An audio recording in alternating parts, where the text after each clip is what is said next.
Porque estas vistas, Edu, Sí, estas vistas son muy bonitas. sí, De hecho, hace años ya estamos aquí disfrutándolas, ¿eh? sí, la Pasa que verdad que nunca sí. desde este lugar, desde No, BAT. desde BAT, ¿no? Desde ¿Y BAT ha cómo sido mola una de BAT? las primeras veces. La verdad que sí, mola Sí, sí, sí, muchísimo. sí. Aquí Vizcaya, Price, Tarangard, todo el mundo aquí haciendo mucho esfuerzo para que todo esto Sí. pues se conecte y de Hombre, aquí, estamos en el centro, además, es una maravilla. sí, sí, sí. Y tenemos aeropuerto a 15 minutos. Sí, al ladito. Bueno, 15 minutos en coche, pero Te deja el bus por 4 en euros bus aquí en 20 medio. minutos. Sí, Si estás aquí en sí, Moyúa, está con tu maravilloso. maletita, luego te vas. La verdad que Bilbao es sí. una maravilla. ¿A que sí? Para mí sí, de hecho fue el motivo por el que quería venir. Pensaba que podría ser una ciudad buena, la verdad, para vivir. Sí, pues no pierdes tiempo en tonterías, Sí, estás a lo tuyo, te sí. enfocas. Es el tamaño pequeñito, como el más Sí, adecuado, ¿no? Sí, sí, sí. sí. Pero luego también viajas a donde está tu familia también, vas, Sí, vuelves. O sea que sí. yo creo que Bilbao sí que tiene esa parte también interesante, ¿no? De que nos permite como ir, volver y seguir Sí, enamorados. sí, eso es, y las relaciones. Yo creo que para mí, bueno, lo hemos hablado alguna vez, ¿no? Sí. De lo importante de la gente aquí, cómo tienes las conexiones, ¿no? Tanto la gente cómo se conoce, como luego cómo te ayudas. Para mí era lo que más me enamoró de lo que me hizo quedarme, de hecho. Al principio venías con un sueño, ¿no? Y siempre pones aquí Bilbao a soñar, donde estaba ese muro, ¿no? Siempre que lo veo. Yo, Aquí arriba va a aparecer un título que es Smoke Hunters. vale, Esta maquinita bien, es para detectar humo. vale. Yo creo que tú no traes humo, tú traes mucha verdad. Y aparte, creo que has pasado un proceso ahí de reflexión muy interesante, has madurado muchísimo como emprendedor.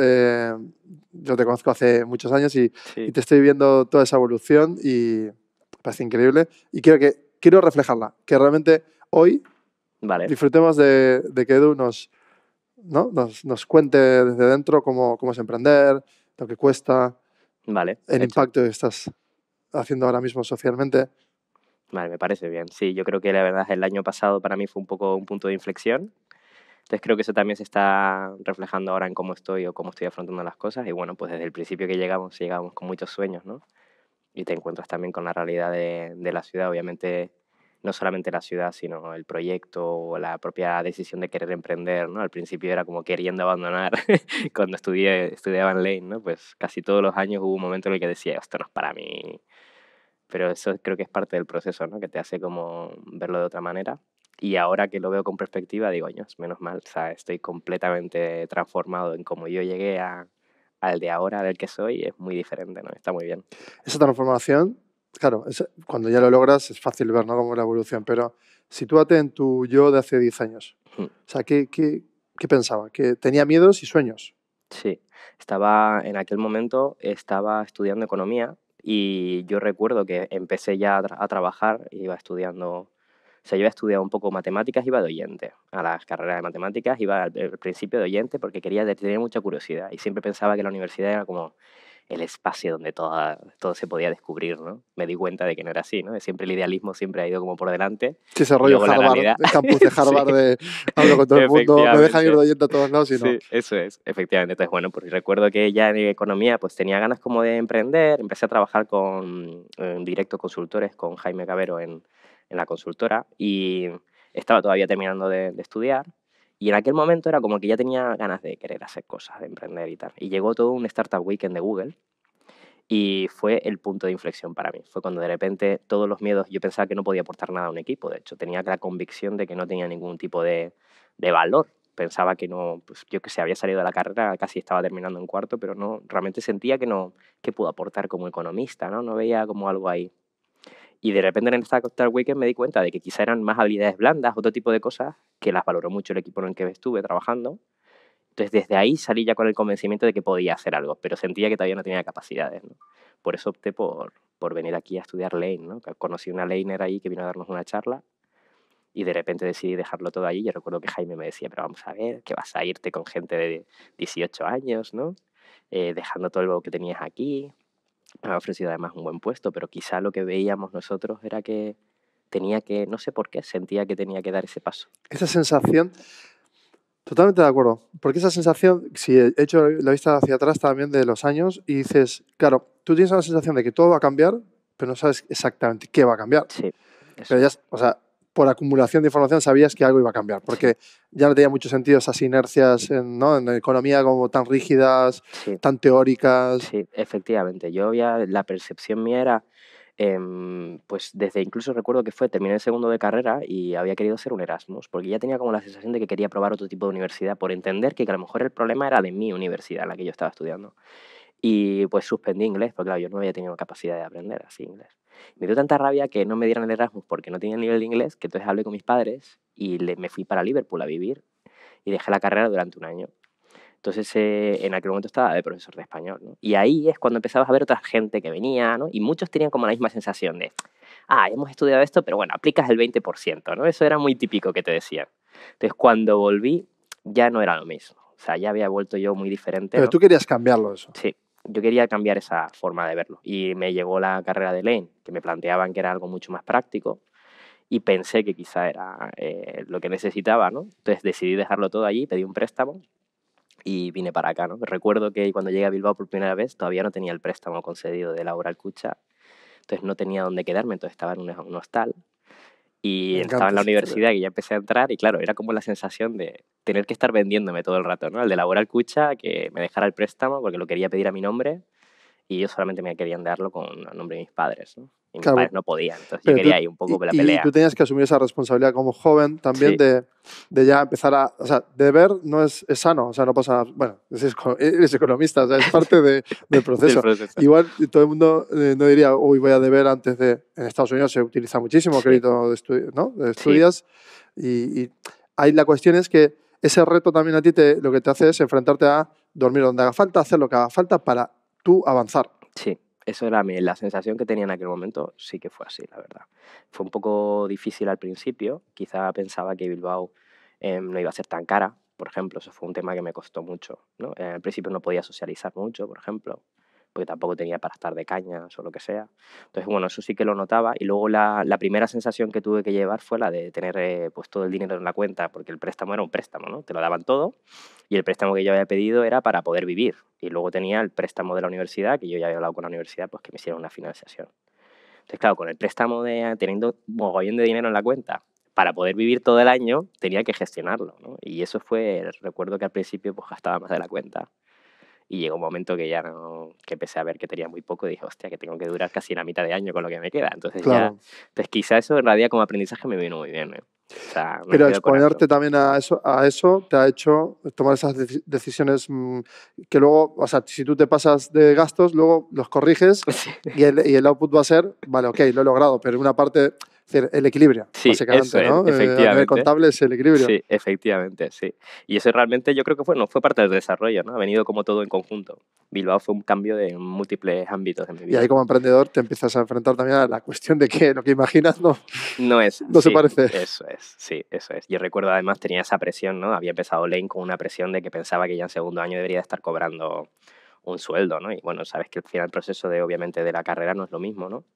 Pero bueno, esa presión ya llevó a mi equipo a tomar decisiones diferentes. El equipo mío de Lane fue un equipo un poco diferente porque optó a darme un sueldo después. Entonces quizá mi entorno, la verdad, que me ayudó mucho. Yo creo que todo el entorno fue como también ayudándome un poco en ese impulso. Y luego Luis Berasategui me dio la oportunidad de empezar a colaborar también, que lo cual eso pues ya me empezó a generar ingresos, ¿no? Entonces siempre he tenido que estar como de pluriempleado. Pero bueno, Pero Edu, me parece totalmente admirable y no solo eso, y visto lo visto donde has llegado, que luego ya llegaremos, la cuestión es que ser como auténtico en esto, ¿no? De que la gente pueda, o sea, gente joven que ahora está estudiando, que se va a enfrentar a emprender, que, que la verdad por delante es la clave. Porque luego, si tú vas exponiendo eso en la red, como que el apoyo sí. va apareciendo, ¿no? Sí, Esa toma de sí, decisiones. efectivamente. De hecho, que por ahí yo creo que eso es uno de los puntos de inflexión, porque hubo un momento en el que decidí que dejara de ser un tabú todo lo que pasaba, ¿no? Hubo momentos en los que yo tuve que apoyar a mi familia, además.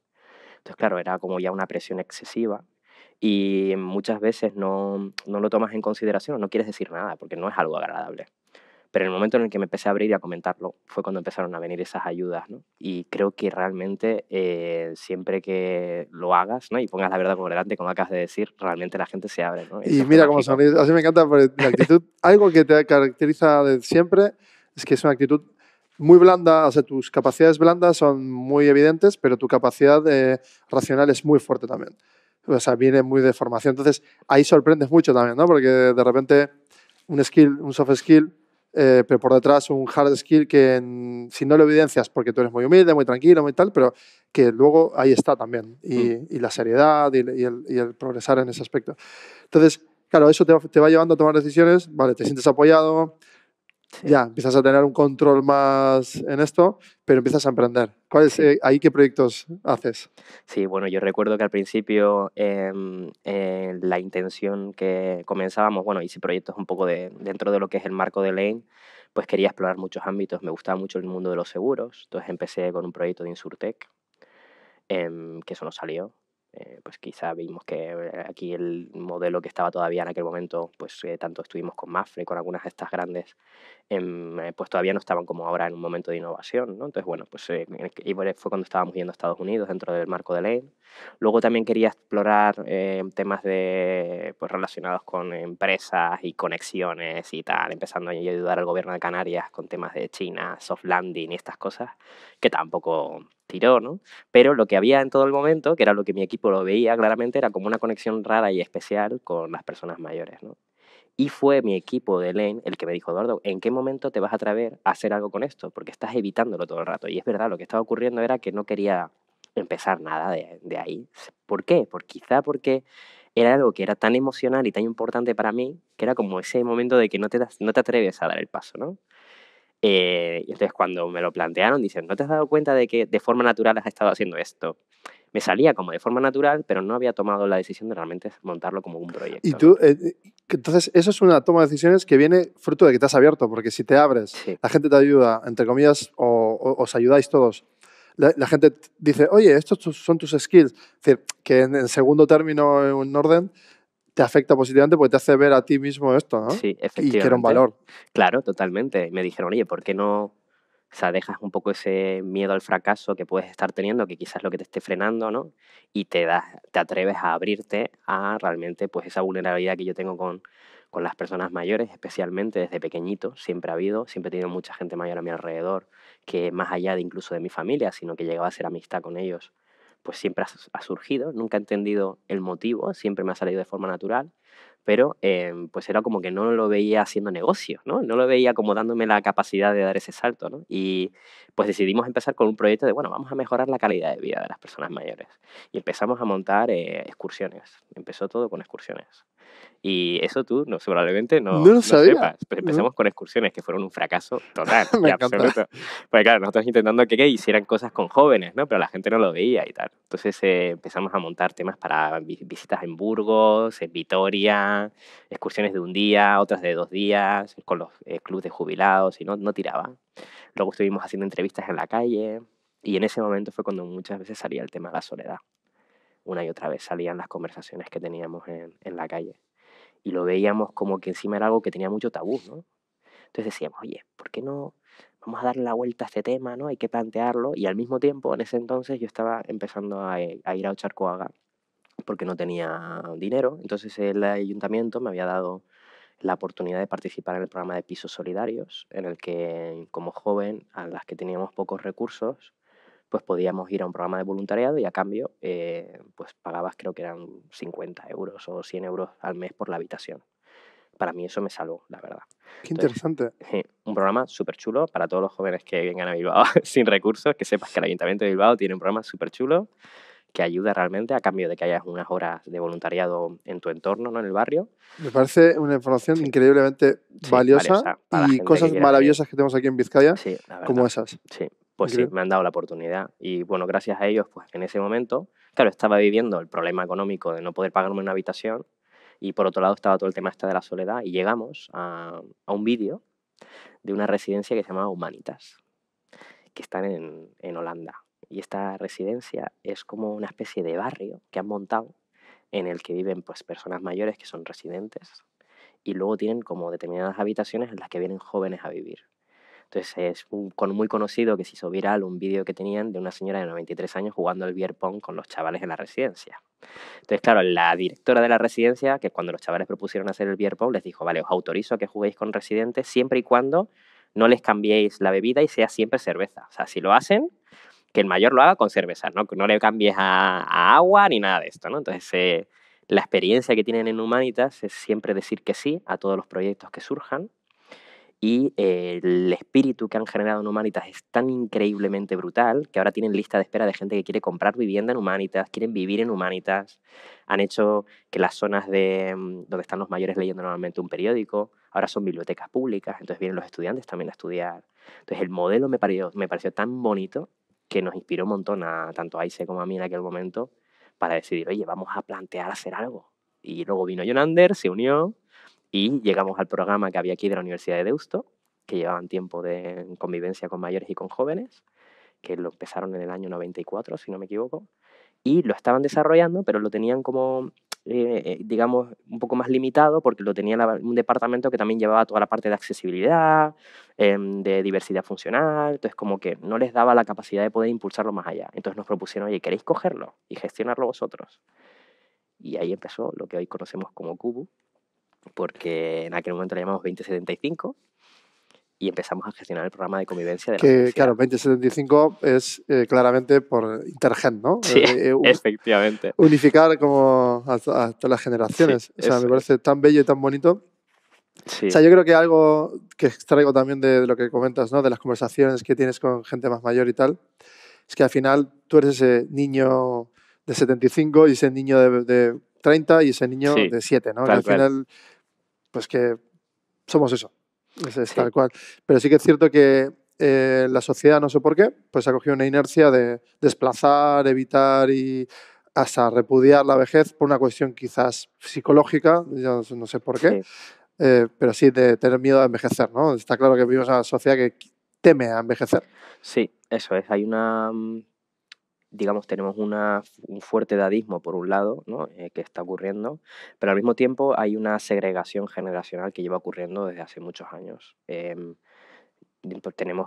Tienes un centro de educación para adultos, no necesariamente tienes que ser un mayor de 60 años, sino para adultos es cualquier persona que no entra en lo que era la educación reglada en aquel momento. Pues si ahora quieres volver a estudiar y tienes ya 30, por ejemplo, ya entrarías en un centro de educación para adultos, ¿no? Y luego tienes el centro de educación para la gente que está en el sistema, yendo en el momento y en la edad concreta, ¿no? Tenemos espacios de juventud y tenemos club de jubilados. Estamos como segregando totalmente todo el rato, ¿no?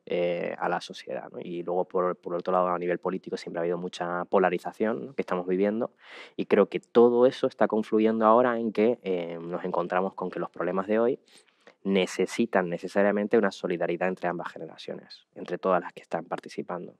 Hoy estamos en la primera vez que somos 5 generaciones al mismo tiempo, y eso no ha ocurrido mucho, y es de las primeras veces, y es la vez que estamos más separadas unas de otras. Entonces creo que eso es lo que nos da pie a decir, oye, ¿cómo planteamos? Que es un poco lo que intentamos hacer desde Kubu, pero claro, no es algo fácil de plantear, porque es un poco antisistémico de alguna manera, porque lo que está haciendo todo es separarnos continuamente, ¿no? Pero creemos que tenemos que buscar algún punto de unión, ¿no? Por otro lado, sí que se está viendo otros puntos donde se está uniendo la gente, ¿eh? Hay algunas causas como el medio ambiente y demás que se están viendo que son muy intergeneracionales. Sí, porque quizás, bueno, quizás no, en valor absoluto nos afecta a todos. Sí, eso es. Quizás lo de la vejez no hay un valor absoluto como para verlo tan claro como yo envejezco y voy a ser esa persona, no, yo omito que voy a envejecer, ¿no? Sí. Ahí está, voy a ser ese viejo, sí, me estoy quedando calvo, sí, amigo, estás envejeciendo. Sí, de hecho, ahora mismo estás envejeciendo. Entonces, asúmelo. Efectivamente. Entonces, y claro, pues si asumimos esta parte de estamos envejeciendo y luego el poner el valor en las personas mayores, que yo entiendo que te han inculcado de niño, ¿no? Los valores familiares, entiendo yo, de casa te han dicho, oye, los mayores hay que respetarlos y a los menores también, a todos. Sí. Que hay una cuestión ahí muy, muy, muy fuerte. Me parece también súper interesante que desde el punto de vista del desarrollo económico, claro, tú atacas una debilidad económica de tu generación, la pones ¿no? en un sitio donde los mayores ya han capitalizado, de hecho, entran en fase de descapitalización con sus propios hijos o no. Sí. Y dices, hostia, pues si te vas a descapitalizar, pero yo estoy aquí, te puedo ayudar, te aporto juventud, vitalidad, energía, mood, y te hago recordar que no eres un viejo. Sí. Y tú me estás quitando lo que el sistema me está castigando, ¿no? Que por joven tengo que no tener nada. Efectivamente. Es que va todo al revés. Sí, efectivamente. De hecho, estuvimos el otro día analizando los datos otra vez para ver cómo estaba el tema de las habitaciones, ¿no? Se supone que es recomendable que un joven no gaste más del 30% de su renta en el alquiler, pero eso no está pasando en ninguno de los casos, ni siquiera en el caso de las habitaciones. Ya hablamos de una vivienda y es imposible, completa. Que la recomendación del Banco de España va hacia vivienda completa, pero eso no va a ser posible. Lo que estamos hablando es de una habitación en sí misma, ¿no? Entonces no se trata tampoco de que hablemos de que un joven con 1.400 euros no se pueda emancipar en una vivienda sola, que eso es verdad que hoy en día es inviable. Hablamos de que por lo menos la habitación que te vayas a poder permitir dentro de un piso compartido no exceda ese 30%, ¿no? Si estamos hablando de tu renta, ¿no? Y esto no está ocurriendo. Entonces, ¿qué pasa? Cuando no ocurre, todo lo que te estás gastando de más es algo que te va a penalizar en el futuro. Y eso por eso lo comenta el Banco de España, ¿no? ¿Por qué te va a penalizar? Porque significa que no vas a tener ahorros para situaciones de emergencia, no vas a poder permitirte momentos como, pues yo qué sé, temas de una primera vivienda, un ahorro para poder hacer tu primer proyecto de vida, ¿no? Y normalmente repercute también en un endeudamiento más alto, ¿no? Y una capacidad de ahorro pues casi nula. Entonces eso es lo que nosotros estamos viendo, que no nos llega todo el rato en Cubo, perfiles muy distintos, pero es muy habitual ahora, por ejemplo, en ciudades como Madrid, el del primer consultor, que antes no era así. Antes el que iba a Madrid porque le contrataban en una consultora, pues se podía permitir estar bien, pero ahora nos estamos encontrando con que esa primera persona que ya tiene un empleo, ya no te estamos hablando ni siquiera de un joven estudiante, que no se puede permitir ya una habitación sin tener un problema económico. O sea, sin llegar, digamos, a una calidad de vida que él considere que no es óptima. Por eso entrar en Cubo, ¿no? Buscando alguna posibilidad, ¿no? Pero por otro lado, lo que nos encontramos es que los mayores son ricos en capital, en el sentido tienen activos, pues tengo una vivienda, como mi abuela ahora mismo en Canarias, que estamos viendo cómo ayudarla porque está pues, con una falta de ahorro total, pero una vivienda que está en infravivienda. O sea, las condiciones de mi abuela ahora mismo es una infravivienda. Entonces, no puedes ayudarle como familiar, porque si no tienes recursos, pues no, es como que estás muy limitado. Entonces, ¿qué te queda? O vender la vivienda o no hay otra opción, porque de hecho es lo que hemos llegado. Ayer justo estuve hablando con este tema. Claro, porque este tema, claro, o sea, y tu abuela es un ejemplo claro de que es un problema muy común este, ¿eh? O sea, sí, y hay que hablarlo. Claro, porque las personas que han acumulado activos inmobiliarios se ha revalorizado porque el mercado inmobiliario de los 90 a día de hoy va revalorizándose. Sí. Entonces hay gente que tiene activos y entra en estado de descapitalización para autopagarse. Yo he visto casos de que un mayor no está cuidado por nadie, se descapitaliza pagando una residencia que le cobran como 3.000 euros al mes y claro, al final los 300.000 euros de ese piso en 20 años o 15 ya están. Fin. Y creo que está diseñado, parece perverso un poco, pues parece que están los precios todo diseñado para descapitalizar a esa generación. Sí, y al menos la percepción que tengo, estoy muy convencido de que quizá lo que tenemos que buscar es cómo mejorar vías que a lo mejor no necesariamente penalicen la propiedad, pero que busquen pues, obtener parte de cash flow, ¿no? de ese activo, ¿no? Y que tú como esos activos los puedas usar en tu envejecimiento. Porque somos es que tu abuela fue un activo social, o sea, es decir, tu abuela tú y las abuelas y abuelos de este mundo son activos que han creado que estemos ahora mismo en este edificio. O sea, sin todos esos activos que, de hecho, aquí en este edificio han estado pululando, esto era banca, ahí enfrente, es decir, ¿no? O sea, son activos que ahora se estarán descapitalizando, pero que habrá gente y que fue valiosa y que ahora hay que cuidarla, pues fue muy valiosa en su momento. Sí, además tenía el convencimiento de que este tema era muy español, en el sentido de que decías tú, bueno, pues será que aquí tenemos mucho, ¿no? La costumbre de la propiedad, ¿no? Y tal. Pero realmente los informes europeos hablan de que es un tema que se está extendiendo por toda Europa. O sea, hablamos de que el problema de la falta de ahorro, o falta de cash flow, llamémoslo así, pero mucho activo de las generaciones más mayores está ocurriendo en general. Este es un problema generalizado en Europa. Y ahora mismo es una prioridad de Europa ver qué vías hay para promover tipo de soluciones, ¿no? Para este tipo de perfiles. No, claro, Cubo. Sí, eso es, efectivamente. Hacemos momento de publi. Y por otro lado tenemos a las generaciones más jóvenes que en 3/4 partes de las ciudades europeas están teniendo problemas de encontrar un alojamiento. Entonces, si yo soy un joven que estoy en Madrid, estoy en Valencia, quiero venir a Bilbao porque Bilbao es la hostia, me encanta, puedo vivir. Ya sabemos que hay un tejido para proteger a esos jóvenes, pero Cubo viene a añadir un plus en que comparto una experiencia con un mayor y a cambio pues va a vivir con esa preocupación menos y va a poder enfrentarse más a los estudios, que es lo importante también. Sí, eso es, efectivamente, que tengas una sensación de que puedes vivir en una vivienda. Hay de todo tipo, ¿eh? El otro día, hoy de hecho a las 3 de la tarde tenemos una visita en Alicante y es una persona que se llama Manuel y él tiene una vivienda, es una vivienda muy grande. Y Manuel es artista, es pintor y es un apasionado de la filosofía. Nos cae bien, Manuel. A mí me encanta, a mí me encanta. Entonces él tiene ahí toda lo que es la vivienda montada y tiene como una vivienda muy grande. Entonces tiene como una especie de mini chalet que es el que está alquilando. Entonces va a entrar una persona que es profesional, o sea, que ya tiene un estilo de vida, pues bien, la vivienda no es una vivienda económica que podríamos decir que encajaría dentro a lo mejor de lo que yo podría permitirme ahora, ¿no? Entra otro tipo de perfil, ¿no? Más, pero claro, es como nuevos modelos de convivencia al final. Es como que para él lo ve como algo, una oportunidad de poder meter a alguien interesante en su vida, ¿no? Y también tiene su espacio íntimo, ¿no? Y su espacio, cada uno tiene su propio espacio, Pero ¿no? se ha Yo hecho toda creo la que vida. A ver, que sí, recordemos que en Bilbao, en el principios del siglo pasado, en un caserío o en una casa urbana, aquí mismo, en calles de aquí mismo, vivían, vamos a decir, una familia de 20 personas metidas en 60 metros. Y era una realidad. Ahora parece sí. que hablamos de hacia afuera, ¿no? No, es que aquí... No. Esto... problemas demográficos ha habido siempre. Siempre Sí. que crece el sistema, en ese caso el efecto de la industrialización, viene con un desarrollismo Claro. detrás, ¿no? El desarrollismo explota la arquitectura, se crea Sí, la ciudad, se efectivamente. desarrolla todo. El desarrollismo ha traído todo esto. Y son problemas. Ahora estamos en un estadio diferente. La arquitectura no está sufriendo grandes cambios de momento, pero sí el comportamiento dentro de la arquitectura. Sí. Aquí había paredes, ahora ya no hay paredes.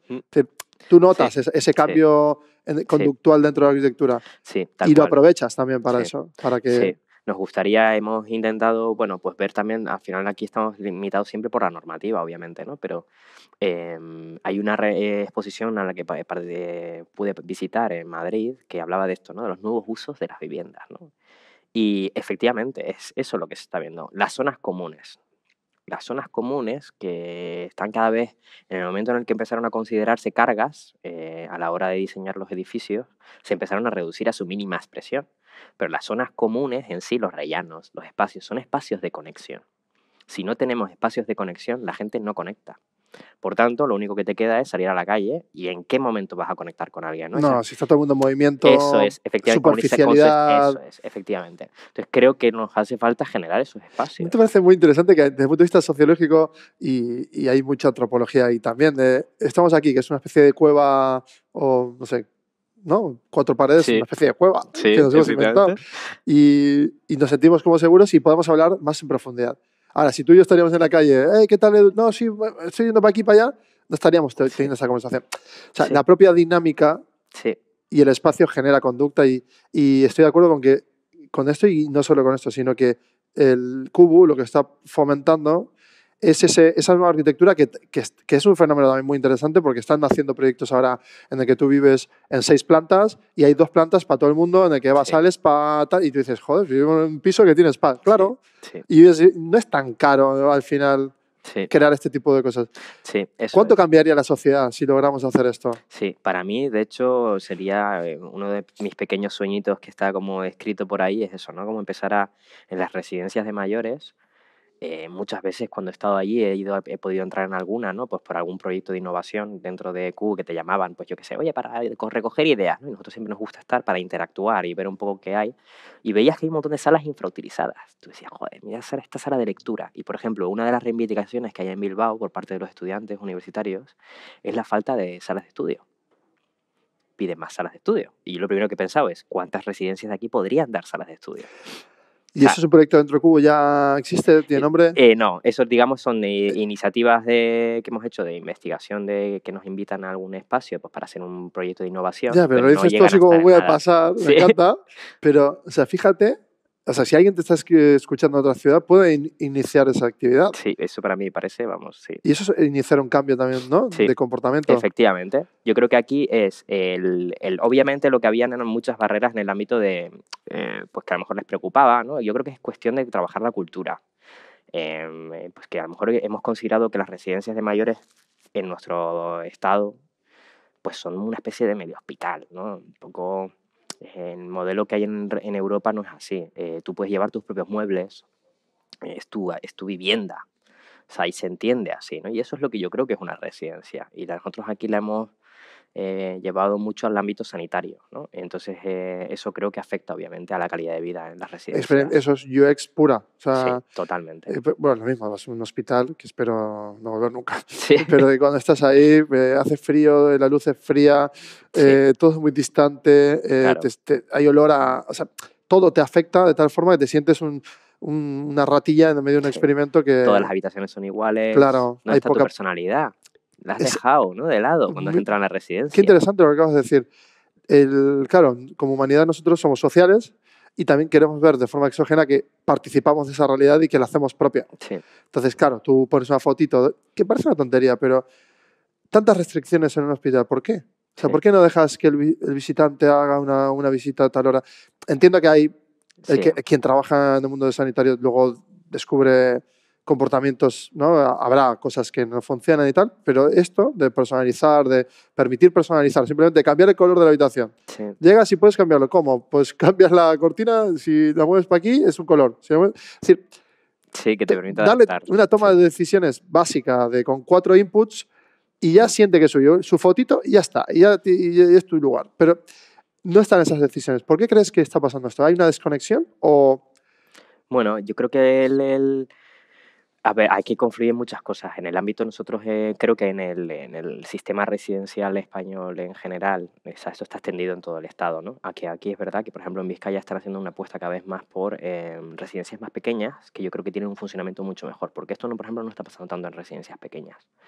Pero ha habido como quizá, pues si pudiéramos poner las prioridades, creo que la prioridad de la seguridad ha primado sobre todas las demás. Por tanto, a nivel incluso de familia es lo que se valora. Hay residencias en las que se ha intentado implantar modelos centrados en la autonomía de las personas. Eso significa que te tienes que hacer tu cama. Y han venido los familiares a quejarse, por ejemplo. Porque entienden que ya que pagamos tanto, ¿no? Pues tú me tienes que dar todos estos servicios. Pero claro, si yo te hago todos los servicios, la autonomía de esa persona cada vez va a ser menor. Porque tú tienes que sentirte capaz de hacer cosas. Entonces yo creo que hay un poco... Total. Tenemos que ver un poco... Creo que ahora está como enquistadito en el modelo que queremos tener y lo que actualmente el sistema tiene en sí mismo, ¿no? Hay algo también conductual y da pena a veces, ¿no? Pero hay hijos que... Ya, que eso lo vimos mucho también, sí. Y sí. No, mi padre ahí y ahí se queda. ¿Cómo ahí se queda? Sí, y le dais todos los servicios, 100%. ¿Y tú cuándo vienes? No, yo no vengo. Sí, sí. No lo van a decir directamente, pero no van a ir. Sí, efectivamente. Y ese comportamiento lo estás viendo también. Nosotros en Cubo lo vivimos mucho. Ha habido... Es triste. Sí, porque además tienen una influencia muy grande en la decisión. Porque lo que la persona mayor, en mi caso, que trabajamos con personas mayores que son autónomas y que viven en su vivienda, cuando ya tienen una sensación más de fragilidad, que a lo mejor tienen más de 70 y pico, ¿no? Y ya tienen a lo mejor alguna caída, ya el hijo empieza a tomar cada vez más rol, ¿no? En la toma de decisiones. Y lo que esa familiar quiere, no quiere generar un problema a su hijo y a su hija, no quiere generar ninguna discusión. Entonces, lo que ocurre muchas veces es que hay una visión quizá un poquito más egoísta del hijo o la hija, ¿no? Y no empatiza con la realidad que está viviendo su familiar. Y nos ha pasado algunos casos en los que dicen, no, pero ¿para qué? Si luego la habitación, y si yo vengo a verte de vacaciones, la habitación la vas a tener ocupada con una persona allí. Y es la persona familiar, el mayor, el que nos contactó a Cubo, ¿no? Porque decía que se sentía sola, o lo que fuera, ¿no? Entonces ahí te encuentras con que hay situaciones en las que luego la persona mayor dice, bueno, pues venga, no pasa nada. Y luego la llamamos, porque nosotros seguimos haciendo seguimiento, aunque no entres como cliente, y muchas veces nos pasa que te comentan que la situación no sigue igual. Pues no, al final, al principio me venía más a ver, pero ahora ya nada, ¿no? Pues... O sea, que Cuba ahí también funciona como un catalizador o potenciador de reacción, ¿no? O sea, genera como una reacción. Sí, en la familia, o sea, cuando sí. impacta. Porque llega Cuba y dice, oye, que de alguna forma tú sacas a relucir que esa persona mayor necesita cubrir una necesidad. Sí, ya sea que se siente sola, y que eso es normal, porque no, una cosa es que vivas solo, ¿no? Y otra cosa es que te apetezca tener un poquito de vidilla en casa. Sobre todo tiene que ver con las noches muchas veces, ¿no? Hay momentos del día en el que tenemos nuestra vida social en la calle y luego llegamos a casa y es como, ahí. Pues sobre todo porque a lo mejor ya lo tenías antes, porque a lo mejor tus hijos vivían antes ahí, o tu pareja y ya no está. Entonces, son momentos en los que te apetece tener esa conexión en casa, ¿no? Y que te cuenten un poco lo que han hecho, es un poco el día a día, ¿no? Y yo creo que está ese perfil o un perfil muy de económico. Nos llega también a Cubo un perfil muy de renta. Ese ya normalmente no tiene problemas con el hijo o hija porque normalmente ya es mayor, más joven, 62 años, por ejemplo, 65, y ese perfil viene a complementar la pensión. A algunos es porque no llegan a final de mes, aquí en Euskadi no pasa, nos está pasando sobre todo en Madrid o Barcelona, pues que tenía una pensión no contributiva de 329 euros, que bueno, ahora creo que están subiendo un poco más, o sea, están cerca de los 400, pero vamos, que no siguen pudiendo llegar a final de mes. Y te vienen a Cubo con una necesidad de, es que quiero alquilar una habitación porque la necesito, pero tú te das prisa y metes a alguien en menos de 7 días porque el mes que viene no vivo, o yo voy a meter a cualquiera. Me encantaría hacerlo dentro de Cubo para que me busques a alguien compatible, ¿no? Pero si no, estoy desesperado, entonces voy a coger a cualquiera, O sea, sea con hay una contrato alta o demanda. sin. Hay Sí. una alta demanda porque hay una problemática social. Y Sí. luego también está la otra, que es la de persona de 50, que muere Sí. su pareja, no tiene hijos. Sí. Oye, la soledad, o sea, Cubo ya no habla de ayudar a los mayores, habla de cubrir la soledad. Sí, O en sea, un ámbito, claramente. sí, promover una conexión entre varias personas que consideramos que tienen una experiencia de vida diferente. Y puede ser una persona que ha venido pues, a la ciudad, pues nos ha pasado mucho con gente que viene de Sudamérica a estudiar aquí, por ejemplo, y te dices, oye, la ciudad es cara, lo que fuera, me apetece estar en un espacio un poco más tal, con alguien que le apetece estar abierta a esa nueva experiencia, ¿no? Hasta madres solteras, por ejemplo, ya el 20% de las personas propietarias de Q son un perfil de familia monomarental, que es sorprendente, ¿no? Nosotros no nos esperábamos encontrar. Es que yo estoy descubriendo también ahora mismo que cubre mucho más de lo que esperaba. Y que, claro, empezasteis con, ¿no?, la marca muy asociada a 2075. Sí. Y creo que ahora hay que transmitir esto más veces, que la gente sepa que la soledad se cubre, Sí. que no hay que estar solo. Y hay un montón de gente que tiene casas vacías, pero además su casa está 80% vacía y está ahí sola y no tiene que ser, igual tiene 35 años. Sí, sí, que realmente se trata de quieres compartir tu casa, pero no con cualquiera. Eso es un poco lo que tratamos de buscarte a alguien que encaje un poco en tus hábitos y meter un modelo de contrato que no solamente es un alquiler, sino que te permite proteger la convivencia. Eso es un poco lo que nos centramos. Que el modelo de contrato ahora vamos a intentar darle un poco más de robustez a nivel estatal y con la proposición de ley esa que estamos moviendo, un poco pues, con la misma idea, ¿no? Claro, hay una cosa es que tú hayas hecho un contrato que sea único y otra cosa es que ese contrato no está regulado, en el sentido de que hemos mirado ya con jueces y abogados, ¿no? Para ver si está robusto, pero la realidad es que no hay ninguna ley que avale. ¿Y cuál sería esa ley? O sea, tú tendrías que construir un proyecto de ley. Ahora estamos tenemos ya el borrador hecho, llevábamos desde septiembre. ¿Cómo se llama el proyecto de ley? Es una proposición de ley sobre el contrato de convivencia intergeneracional. Entonces, esto lo que viene a regular es esta necesidad de estas personas, que hay muchas que optan por no hacer contrato precisamente por eso, por ese miedo que ven de, hostia, esto me da miedo que el inquilino tenga como que luego no le pueda echar.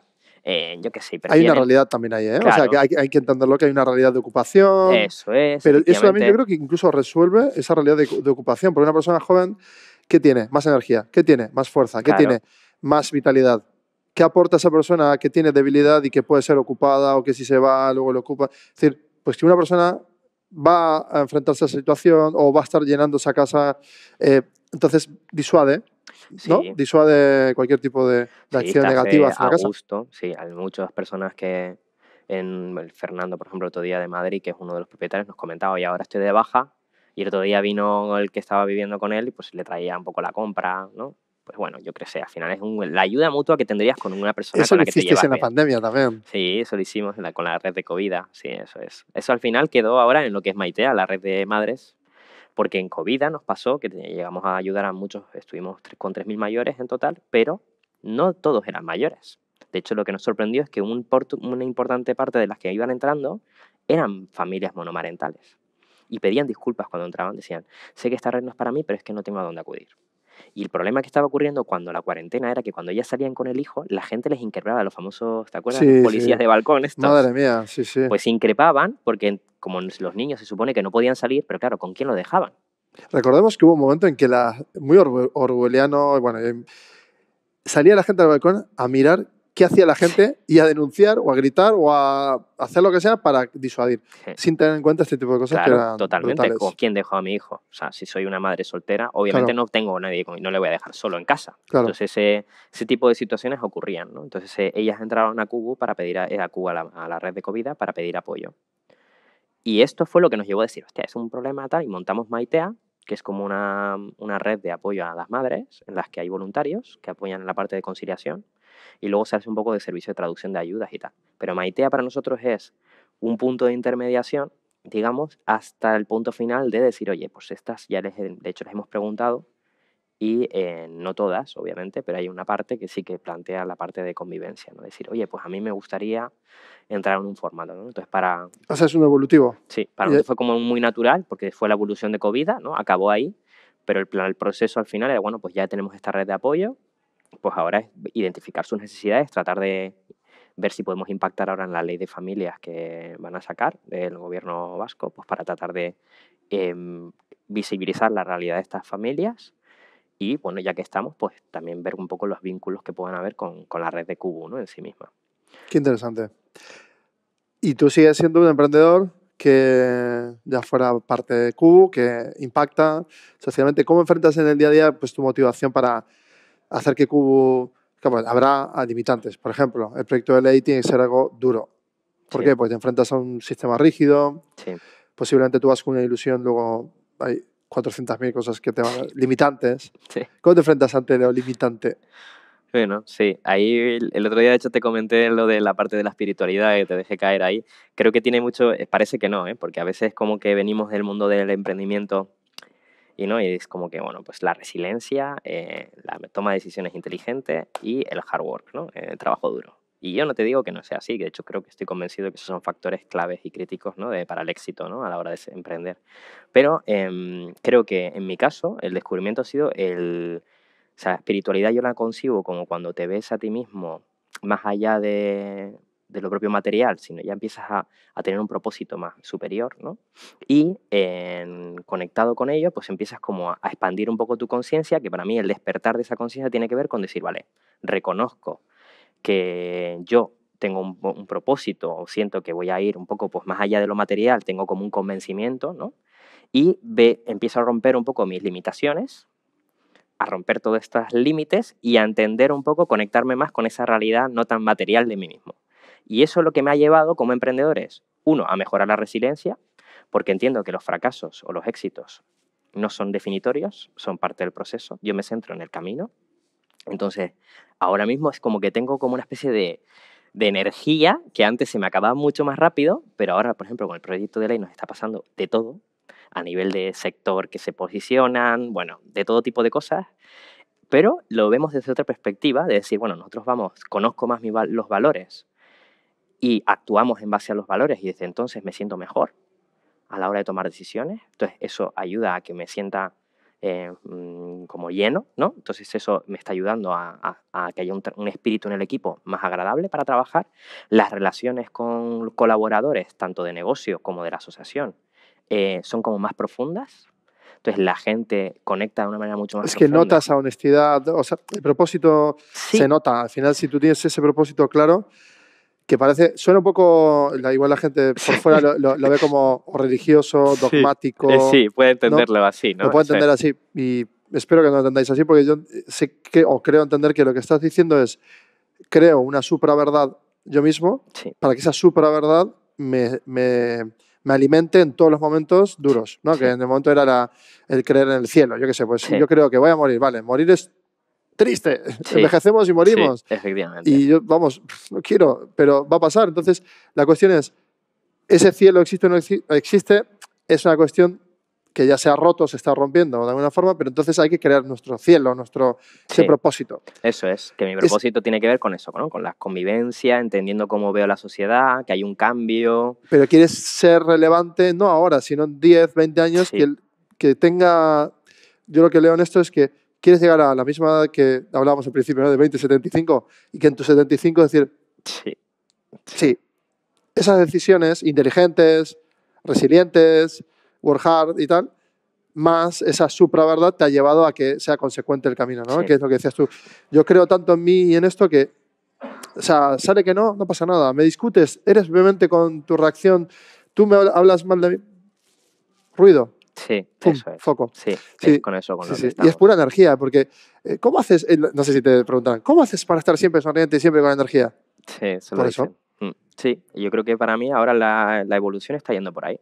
Que al final el otro día nos comentaban, ¿no? Porque claro, se empieza a ver el impacto a veces a nivel mayor en otros ámbitos, ¿no? Porque claro, un proyecto así como el legislativo, hay un equipo de 20 abogados involucrados y todos son voluntarios. Entonces, ¿cómo consigues mover a esas personas? Pues las personas se mueven, pues por esto que te comento. Claro, pero ¿cómo les convences? Ahí es donde está la magia. La magia Esa es reside la en... energía. Sí, empieza como a surgir, pero porque no es que entienda que no surge de la nada. Obviamente tiene que ver con un propósito muy definido. Vamos a hacer ¿cómo provoca? O sea, reunión con alguien limitante, rígido, de old school, en otro sistema mental. Sí. Tu sistema mental se enfrentaría, si tú vas con toda tu verdad, se Sí. enfrenta y reacciona y pierdes. Sí. O sea, escenario 1, fuera. Sí. No enfrentarte a esa mentalidad limitante. Sí. Entonces, para llegar a convencerle o que lo vea como tú, ¿cómo haces? Ahí lo que estamos planteando al final es como, pues tú tienes que, obviamente hay que identificar cómo es el sistema. Y hay un análisis que se hizo desde Q del sistema. Entonces, se hizo el análisis del sistema, cuáles son las palancas que lo mueven. Dentro de esas palancas, cómo podemos intervenir en esas palancas. Muchas veces no intervienes de una manera directa, sino indirecta. Y luego, ¿qué agentes tienen que ver en este sistema? ¿No? Hay Con eso, secuencia de 6 pasos desde el punto de vista de la investigación. sí. Entonces, una vez entiendes cómo está funcionándose, ves que el propio sistema está en movimiento. Eso hay que entenderlo, el movimiento ya de por sí se da. Entonces, hay que ver hacia dónde se está moviendo y con ese análisis ya empiezas a ver como los flujos, ¿no? Imaginemos unos engranajes. En el caso de la exclusión social, hay unos engranajes que están ocurriendo. Hay tecnología que está entrando cada vez más. ¿Por qué? Porque viene a resolver determinados problemas que están surgiendo en el sistema. El flujo de recursos entran a la tecnología, pero viene a resolver unos problemas que en realidad no necesariamente va a solventar. Algunas veces se incrementan. En general, lo que está ocurriendo, lo que hemos visto nosotros, es que la tecnología va a impactar de forma positiva. Pero está muy centrada en solucionar síntomas que son los que ya está creando otras cosas del sistema, como el sistema económico basado en la productividad de la persona. Si la persona mayor llega a una edad, ya no es productivo, por tanto entendemos que está fuera del sistema. Entonces produce una exclusión social. De forma sistémica se está ocurriendo. Los jóvenes, hay unos determinados elementos ahí, ¿no? Entonces nosotros identificamos los actores, detectamos a una fundación que estaba muy metida en estos ámbitos a nivel de jurídicos, y decimos, oye, conecta con nuestra misión, en el sentido está buscando mejorar, impactar de forma sistémica, ¿no? En el ámbito, en el caso de ella, empezaron a tocar luego los temas de mayores, pero era un tema residual. Nosotros dijimos, vale, pues ya sabemos que tienen interés, les tocamos con nuestra misión y nuestro propósito, las inspiramos. Una vez se inspiran, ellos hacen una comunicación adaptada a sus agentes Comunicación para adaptada, ver quiénes entiéndase les como resuena. traducir. Eso es, reduciendo mucho el objetivo, al final adaptado a que ellos al final obviamente son despachos de alto nivel, élite, que trabajan en proyectos de merge grandes de estos, ¿no? De los típicos de fusión-adquisición y todo este tipo de elementos. Y muchas veces no se sienten bien. Se sienten bien, pero hay una parte humana que siempre tiene ganas de decir, oye, pues quiero aportar, ¿no? Pues tratas de decir, oye, habitualmente te contactan para proyectos que pueden ser un poco más simples, llamámoslo. De repente viene alguien que te plantea un proyecto muy alineado a lo que tú consideras que puede ser interesante. Ahí buscamos voluntarios y con el sistema de la Fundación Pro Bono, en este caso, que es una Fundación Pro Bono, que tiene un sistema muy bueno. Aquí ya anuncio para quien quiera hacer temas jurídicos, Fundación Pro Bono, muy bien. Y pues montan el proyecto y en este caso con ellos ya empezamos a trabajar en el sistema Pro Bono en Estados Unidos funciona de siempre. Ellos han venido con un modelo muy americano. Claro, porque el Pro Bono en realidad lo que hace es que una persona que no tiene la capacidad económica para enfrentar un proceso jurídico fuerte, Eso es. yo qué sé, yo soy un pequeñito que quiero ir contra la tabacalera, sí. Bueno, Pro Bono viene, o por lo que sea, ¿no? Hay muchas motivantes de... Sí. Y en Estados Unidos se hace mucho, hay gente que, lo que dices tú, le va muy bien, pero quieren aportar, y Pro Bono lo aportan. Sí. Nosotros lo hacemos mucho. Sí. Entonces, qué bien, ¿cómo lo has descrito toda la secuencia? ¿No? Porque al final convencer no es que lo convences enfrentándote, convencer requiere mucho análisis y investigación, que muchas veces parece ser que no, yo tengo la solución, tengo la tecnología, ya, pero te has tomado el tiempo de entender la sintomatología, te has tomado el tiempo, claro, de convencer desde dentro y tal. Y eso me parece que ahí tienes el gran valor que estás aportando pero no solo con Q, tú como tu PR entero, que beneficia a Q y beneficia a lo que estás creando. Y de verdad te empujo a que lo sigas desarrollando, porque este tipo de conversaciones, si más gente la ve y tú sigues exponiéndote y aumentando esta visión, va a haber gente que se va a inspirar a otra palanca, a resolver otra palanca. Tú estás enfocado en una. Sí. Es que hay más. Sí, ¿no? efectivamente. Hostia, el sistema requiere de más reforma todavía. Sí, eso es, efectivamente, sí. Te agradezco muchísimo que hayas estado todo este tiempo, que se me ha pasado muy rápido, que hayas aportado tanto valor a esa gente joven y que, sobre todo, la honestidad que has tenido. Y de hecho, la máquina, bueno, ya ves. No ha activado. No ha saltado aquí, ¿no? ¿Para qué la hemos? Contigo no hay humo. Contigo hay acción. Solo muchas acciones. Gracias, tío, la verdad. Ha sido un placer. Nos vamos a quedar bien esta vista. Sí. Hoy ha estado bien, ¿eh? Ha estado muy guapo, la verdad. Me ha pasado genial. Sí. Y ahora te conozco más. Me alegro mucho, la verdad. Sí, tenía ganas. Y yo también. Tenía ganas de compartir este ratito, la verdad. Muchas gracias. Sí. Muchas gracias, Edu. Gracias, tío. Guay. Pues muy guay. Buena. Muy guay. Está muy chula. Sí.